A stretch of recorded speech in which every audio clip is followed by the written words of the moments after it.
गेल्या अनेक दशकांपासूनचे राजकीय वैरी आज एकत्र आल्याचं काही दिवसांपूर्वी पाहायला मिळालं। त्यामुळे राजकारणामध्ये काहीही होऊ शकतं असं आता बोललं जाऊ लागलं। शरद पवार हे राजकारणातले असे खेळाडू आहेत जे कधी कोणता डाव टाकतील हे कोणी सांगू शकत नाही। राजकारणामध्ये अडचण झाली की विरोधकालाही मित्र म्हणावं लागते ही सर्वसामान्य बाब आहे। त्यामुळे एरवी राजकारणात एकमेकांना पाण्यात पाहणारे वैरी राजकीय आणि सामाजिक परिस्थितीमुळे एकत्र येणं यात काहीही विशेष नाही। अशीच एक भेट चर्चेत आहे, ती म्हणजे शरद पवार आणि अनंतराव थोपटे यांची भेट। या भेटीवर राजकीय विश्लेषक काय म्हणतात पाहूयात। अनंतराव थोपटे यांच्या घरी शरद पवारांना इतक्या वर्षांनी जावं लागणं ही सगळ्यात मोठी शोकांतिका आहे शरद पवारांसाठी वास्तविक पाहता। कारण शरद पवार आतापर्यंत अशा पद्धतीने कुठल्याही राजकीय प्रतिस्पर्ध्याच्या दुश्मनाच्या घरी मतदानाच्या वेळेस किंवा लोकसभेच्या निवडणुकीच्या वेळेस गेलेला आपल्याला पाहायला मिळत नाही। शरद पवारांची परंपरा वेगळी आहे, प्रचाराचा नारळ फोडायचा आणि सांगतेचा त्याच्यामध्ये नारळ सभा घ्यायची आणि विजय घोषित करायचा अशी त्यांची प्रथा होती। शरद पवार आणि अनंतराव थोपटे यांच्या भेटीवर आमचे प्रतिनिधी अधिक माहिती देत आहेत। नवनाथ बोरकर पाहूयात। राष्ट्रवादीमध्ये उभी फूट पडल्यानंतर काका शरद पवार आणि बहीण सुप्रिया सुळे यांच्यापासून आता अजित पवार जे आहेत ते लांब गेलेले आहेत। यामुळे आता याचा फटका नक्कीच शरद पवार आणि सुप्रिया सुळे यांना बसणार आहे। यामुळे शरद पवार यांनी 2 दिवसापूर्वीच भोरचे माजी आमदार अनंतराव थोपटे यांच्या घरी जाऊन भेट घेतलेली आहे। खरं तर शरद पवार आणि आनंदराव थोपटे यांचं 40 वर्षाचं राजकीय वैर आहे। मात्र राजकारणात कोणीच कायमचा शत्रू नसतो हेच पवारांनी या भेटीतून दाखवून दिलेलं आहे। खरं तर सुप्रिया सुळे यांचा पराभव होऊ नये यासाठी आता स्वतः शरद पवार मैदानात उतरल्याचं आपल्याला पाहायला मिळत आहे। एकूणच आता शरद पवार यांच्याकडून बारामती लोकसभा मतदारसंघामध्ये गाठीभेटीचे दौरे जे आहेत ते वाढवण्यात आलेले आहे। कुठेतरी शरद पवार यांच्याकडून बेरजेचं राजकारण आपल्याला केल्याचं पाहायला मिळत आहे। यामुळे या शरद पवार यांनी अनंतराव थोपटे यांच्या घरी जाऊन भेट घेतली आहे, ती आपल्या मुलीला विजयी करण्यासाठीच।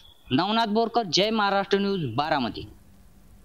शरद पवार आणि अनंतराव थोपटे यांचा गेल्या 40 वर्षांपासून संघर्ष आहे। हा संघर्ष त्यांच्या पुढच्या पिढीमध्ये म्हणजे अजित पवार आणि संग्राम थोपटेंच्या माध्यमातून दिसून येतोय। मात्र प्रश्न उपस्थित होतो तो म्हणजे पवारांना थोपटेंच्या घरी जावं का लागलं। बारामती लोकसभा मतदारसंघ कायम राखण्यासाठी शरद पवार आपल्या लेकीसाठी मैदानात उतरलेले आहेत। शरद पवार सध्या मतदारसंघ पिंजून काढतायत, यासोबतच गाठीभेटी देखील करताना दिसतात। डावीकडची दृश्य जे आपण पाहत आहेत, काही दिवसांपूर्वी त्याच आठवडाभरापूर्वी सुनेत्रा पवार यांनी थोपटेंची भेट घेतली आणि आठवडाभरानंतर शरद पवार थोपटेंच्या भेटीला पोहोचले। या मतदारसंघामध्ये सुप्रिया सुळे आणि सुनेत्रा पवार अशी लढत आमने सामने जवळपास निश्चित झालेली आहे। एकीकडे सुनेत्रा पवार यांच्यासाठी अजित पवार यांनी मोर्चे बांधणीला सुरुवात केलेली आहे, तर दुसरीकडे शरद पवार देखील सुप्रिया सुळे यांच्यासाठी मैदानात उतरले आहेत। बारामती मतदारसंघामध्ये बेठीगाठी ते घेत आहेत आणि आपल्या लेकीसाठी मतांची गोळाबेरीज करताना दिसत आहेत। आपलं राजकीय वैर बाजूला सारत शरद पवार यांनी अनंतराव थोपटे यांच्या घरी जात त्यांची भेट घेतली। दरम्यान 1 आठवड्यापूर्वीच अजित पवार यांच्या पत्नी सुनेत्रा पवार यांनी देखील अनंतराव थोपटे यांची भेट घेतली होती। पवारांच्या थोपटे कुटुंबियांच्या भेटीमागचं कारण आहे लोकसभा निवडणुकीतलं मतांचं गणित। पवारांनी त्यांचे कट्टर विरोधक असलेले काँग्रेसचे ज्येष्ठ नेते माजी मंत्री अनंतराव थोपटे यांची भेट घेतली। त्यानंतर थोपटेंच्या उपस्थितीतच झालेल्या जाहीर सभेमध्ये सुप्रिया सुळेंची उमेदवारी त्यांनी जाहीर केली।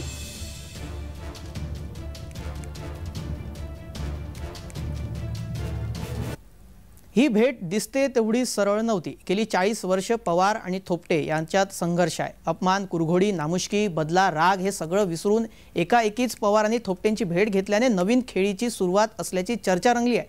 कोणती खेळी? 40 वर्षांचा संघर्ष पवार अचानक का विसरले? तब्बल 25 वर्षांनंतर थोपटेंची प्रत्यक्ष भेट घेणं, त्यांच्या घराचा उंबरठा ओलांडणं याचं कारण काय? या प्रश्नांचं उत्तर जाणून घेण्यासाठी पवार थोपटे संघर्ष आधी जाणून घ्यावा लागतो। त्यावर राजकीय विश्लेषक काय म्हणतात पाहूयात।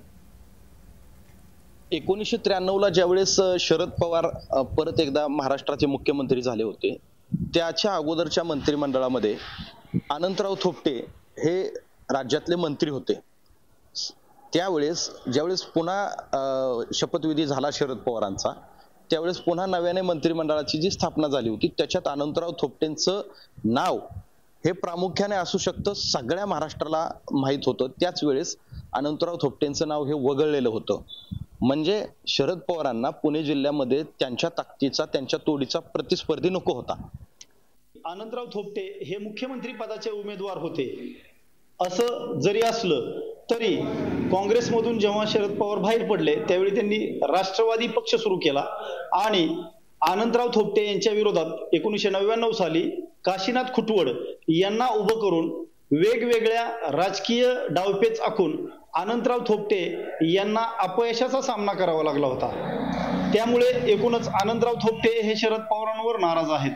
असे जरी असले तरी कालांतराने ज्यावेळी त्यांचे चिरंजीव संग्राम थोपटे हे राजकारणात आले तेव्हा त्यांना देखील अनेक वेगवेगळ्या पायऱ्यांवर राजकीय त्यांच्या कारकिर्दीत शरद पवारांच्या एकूणच खेळीमुळं मंत्रिपदापासून लांब राहावं लागलं आहे. असं एकूणच वेगवेगळ्या माध्यमाच्या माध्यमातून शरद पवार आणि अनंतराव थोपटे आणि थोपटे घराणं आणि पवार घराणं यांचा वाद समोर आलेला आपल्याला निदर्शनास येत आहे. थोपटे आणि पवार यांच्या संघर्षाचा तपशील ग्राफिक्सच्या माध्यमातून पाहूयात. अनंतराव थोपटे काँग्रेसचे ज्येष्ठ आणि धडाडीचे नेते होते. कामामुळे 2 वेळा मंत्रिपदाची संधी सुद्धा त्यांना मिळाली. मुख्यमंत्री पदही मिळणार होतं. शरद पवारांमुळे डाव चुकला. थोपटे पवार संघर्षाची इथूनच सुरुवात झाली. तब्बल 13 वर्षे अनंतराव थोपटे राज्याच्या मंत्रिमंडळात होते.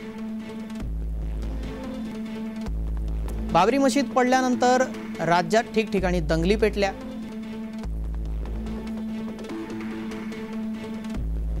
सुधाकरराव नाईक यांना मुख्यमंत्री पदावरून हटवण्यात आलं. त्यानंतर नाईक यांच्या नंतर शरद पवार मुख्यमंत्री झाले. अनंतरावांची मंत्रिमंडळात निश्चिती होती पण शरद पवारांनी तसं होऊ दिलं नाही.